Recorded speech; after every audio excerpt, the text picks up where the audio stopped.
Pemirsa, kita lanjutkan diskusi kita siapa bermain di balik daging dan bawang. Kami juga mengundang sesungguhnya Menteri Perdagangan Gita Wirjawan, tapi beliau tidak datang dan tidak mengirimkan wakil. Dan karena itu saya pada kesempatan ini mengapresiasi Departemen Pertanian yang hari ini hadir 3 dirjen lengkap, 4 dirjen. Jadi sangat komplit, full team Departemen Pertanian malam ini. Dan kemudian saya mau ke Pak Thomas Sembiring.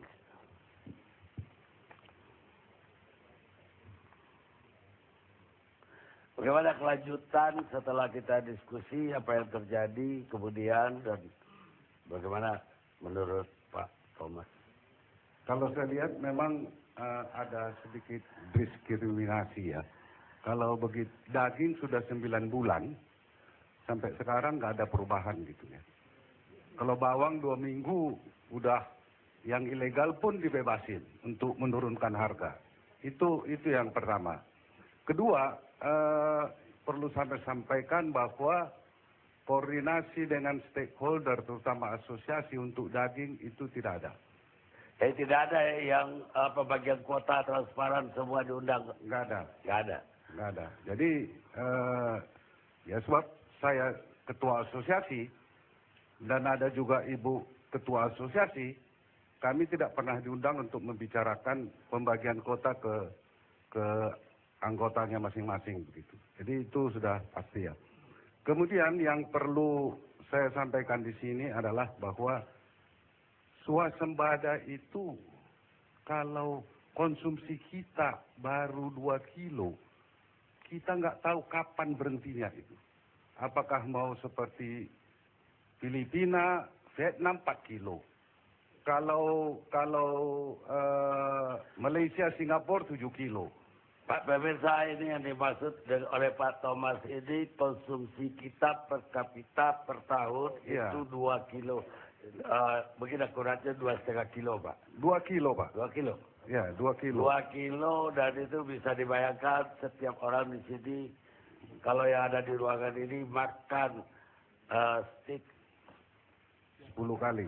dalam seminggu 10 kali aja. kilo atau dalam setahun 52 kilo itu sudah menghilangkan, udah ada 20 orang warga kita yang tidak pernah mendapatkan daging.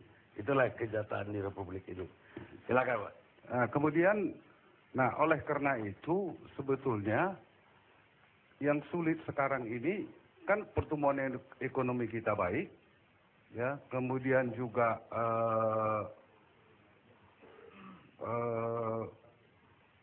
pertumbuhan ekonomi baik, pertumbuhan penduduk juga naik, sehingga konsumsi itu dengan supply sampai sekarang belum terkejar. Sehingga kita harus tetap masih mengimpor. Kalau dia bilang gairah peternak tidak ada, saya mungkin kalau bisa kita bandingkan, populasi sapi di 2003 itu baru 10.177. 2011 itu 14,8 juta. BPS.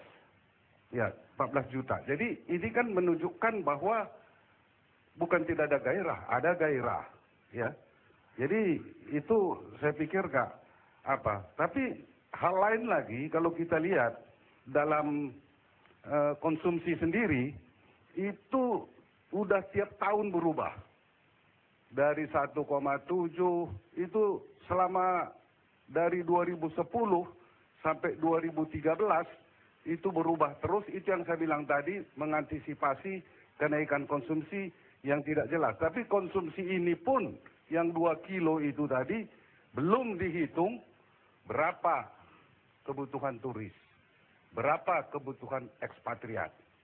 Nah, ini kan sejauh mana mereka koordinasi dengan para wisata. Sekarang 2013 rencananya 8 juta. Dan harapan kita turis akan naik terus. Mereka juga datang ke Indonesia harus butuh daging. Investasi kita dorong masuk ke Indonesia, yang datang itu ekspatriat juga membutuhkan daging. Nah, yang menarik lagi bahwa kita 2 kilo. Kalau orang asing datang ke sini, umpamanya Australia, dia udah 35 kilo, Pak. Sehingga kebutuhan daging yang harus tersedia buat mereka juga jauh melampaui. Bisa terjadi satu kali yang makan daging di Republik ini cuma ekspatriat atau orang asing, dan segelintir orang kaya, dan 90% rakyat Indonesia tidak pernah dapat daging. Nah, bisa begitu. Bisa begitu ya. Jadi kalau kita lihat, ada juga perhitungan. Saya coba lihat. Data BPS menunjukkan bahwa dari 2003 sampai 2011, itu kenaikan rata-rata per tahun itu hanya 653. Tetapi yang mengejutkan dari 2011 ke 2012, ada kenaikan populasi sapi sampai 1,2 juta. Dari mana datangnya ini angka yang 600 ini? Angka BPS tadi. Ya, bukan angka BPS-nya saya pegang sebagai pegangan gitu, 653. Tetapi untuk menutupi tadi kebutuhan kenaikan konsumsi itu, ada kenaikan populasi dari 14,8 juta berdasarkan sensus 12. 2012 itu kenaikan populasinya 1,2 juta. Padahal rata-rata per tahun hanya 563. Jadi ini kan saya nggak tahu dari mana datang sapinya itu. Sebab import itu kan sudah dibatasin. Nah, terakhir sebetulnya yang saya mau sampaikan itu bahwa dengan ada konsumsi kenaikan terus itu, ya jangan-jangan yang data ini sudah terjadi pengurasan. Jadi sama kejadian pada tahun 1984, di mana kita swasembada beras dapat award dari FAO, tapi kemudian 85 sampai sekarang kita impor beras terus makin naik begitu. Jadi jangan terulang lagi begitulah. Saya malah lebih dari itu. Saya takutnya satu hari tidak ada lagi sapi lokal. Itu bisa ditunjukkan pemotongan kerbau. Ini data dari angka pertanian juga. Pemotongan kerbau itu rata-rata dari 2003 itu lebih kurang 200.000. Padahal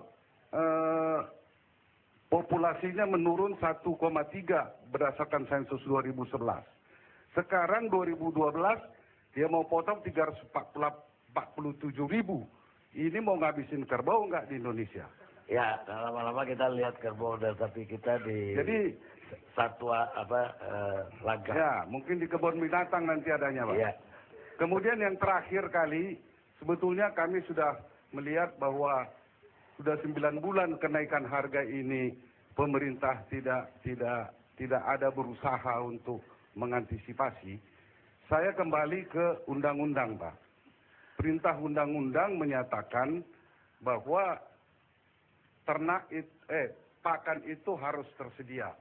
Kalau kita lihat di Undang-Undang PP 68 tahun 2002, dia adalah suatu kondisi yang ditandai dengan ketersediaan untuk rumah tangga yang memadai dari segi kuantitas, kualitas, keamanan, kesetaraan, dan keterjangkauan.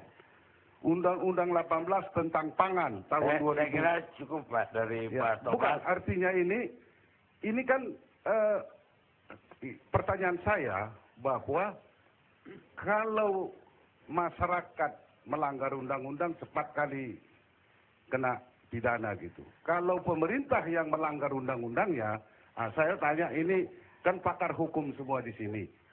Gugatan apa yang sebaiknya bisa dilakukan kalau pemerintah melanggar undang-undang yang dibuat sendiri gitu, Pak? Mereka juga gelap bagi mereka, Pak. Jadi saya sekarang ke Wasekjen Distributor Daging, Robert Budha Artawan. Selamat malam, Pak. Bagaimana Anda menanggapi diskusi malam ini? Apa yang Anda masih kurang menurut Anda? Kalau saya sih saya di posisi pedagang sebagai distributor, jadi saya mewakili teman-teman, kita sebenarnya tidak mempermasalahkan dagingnya itu impor ataupun lokal. Yang kami permasalahkan adalah, kalau tadi dikatakan bahwa harga daging turun, saya tidak pernah beli turun. Selama ini saya beli makin naik, makin naik. Dan terus terang, bahkan ada barang-barang tertentu yang sudah semakin tidak ada kan. Contohnya kalau saya sendiri juga punya restoran selain distributor ya, banyak menu-menu yang kita terpaksa udah nggak ada gitu kan. Misalnya kalau sekarang buntut kita ngomongnya, buntut lokal kan satu sapi cuma satu ya. Kalau memang banyak seperti dulu, sekarang susah sekali. Saya mau cari barang misalkan 1 ton gitu untuk kebutuhan pelanggan-pelanggan saya, dapatnya paling 50 kilo. Jadi banyak, bukan hanya itu, jadi banyak produk yang lain seperti jantung contohnya. Kalau kita lihat sate Padang ya, di pedagang-pedagang sate Padang, mereka kan menggunakan bahan bakunya lidah dan jantung. Tapi sekarang barang itu sangat langka sekali, tidak ada. Jadi kalau kita mau cari pedagang sate Padang, menurut saya pasti sudah susah. Karena saya sih melihat sendiri dengan mata kepala sendiri bahwa teman-teman saya itu yang, ini dampaknya sebenarnya seperti snowball effect ya, kalau menurut saya mata rantainya. Jadi tidak sesederhana itu masalah di kita. Jadi kayak saya melihat bahwa harga naik itu tidak, saya tidak tahu sebenarnya siapa yang harus dibela gitu, karena saya tahu kita mau membela kepentingan rakyat gitu ya, peternak dalam hal ini, tapi sebenarnya menurut saya korbannya adalah rakyat lebih luas lagi, karena semua yang lebih banyak lagi jumlah orang yang harus makan daging itu lebih mahal. Kalau kami melihatnya begini, tidak mudah kami sebagai pedagang atau distributor atau importer di sini, harga naiknya itu kadang-kadang bisa 100% loh. Jadi kita kan usaha pasti punya modal ya. Tiba-tiba hitungannya tidak terencana gitu, mendadak naik dalam waktu hitungan 1 bulan 2 bulan harus ada 2 kali lipat seperti itu. Yang memprihatinkan adalah di level yang rendah, karena pasti mereka yang saya kenal sehari-hari, saya hadapi pedagang di pasar sehari-hari yang ketemu dengan kami adalah mereka untungnya ya cuma cukup buat makan hari itu saja. Jadi kalau mereka untung 50.000, 100.000 buat makan, kadang-kadang kalau sudah ada yang sakit di keluarganya aja terpaksa dia ngutang atau nombok. Nah kalau tiba-tiba modalnya harus naik 2 kali lipat, mereka sudah nggak bisa lagi melakukan hal seperti itu. Bangkrut. Itu banyak sekali terjadi. Bahkan di level kita yang sama-sama distributor pun ada yang bangkrut. Udah benar-benar bangkrut. Karena apa? Karena menimbulkan piutang kan. Jadi nggak ada yang dibela pemerintah dengan kuota. Menurut saya sekarang yang jadi juaranya tidak ada. Ada dong, Indoguna. Tunggu dulu. Ada mahkota nggak? Kami dari secara pribadi, itu asosiasi kami mendapatkan. Untuk kepentingan industri saja. Jadi untuk produk industri saja. Artinya IT tadi. Bukan, kita harus tetap pada waktu praktek memasukkannya harus menggunakan importir yang memang punya IT dan seterusnya. Kalau kami IT, jadi yang punya IT ya. Kalau IT, kalau di saya kan cuma diberi alokasi bahwa untuk anggota-anggota kami yang bersifat industri dialokasi beberapa ratus ton lah untuk kepentingan asosiasi kami. Which is sebenarnya sama tidak cukup. Contohnya untuk saya harus mewakili kepentingan salah satu industri yang dapatnya cuma 60 ton, sedangkan dia pakai 1 bulan 60 ton, sedangkan kita dapat 60 ton setahun. Jadi ya sebenarnya ini sangat tidak mungkin gitu sebenarnya. Jadi ada beli kuota yang lain. Kenapa, Mas? Jadi ada beli kuota lain. Iya, nggak ada juga. Maksudnya memang in total kuota ini kalau kami lihat tidak mencukupi lah saat ini. Ya, tapi terpaksa beli kuota orang lain nggak? Enggak juga, ya sudah nggak ada, yang sudah nggak dagang aja gitu sifatnya. Begitu. Karena tidak, orang lain juga udah nggak punya. Sama-sama tidak ada yang punya kan sebenarnya. Jadi untuk siapa sebenarnya? Iya, pertanyaannya memang sama. Siapa ini? Bikin kuota. Untuk siapa kita sudah sejenak.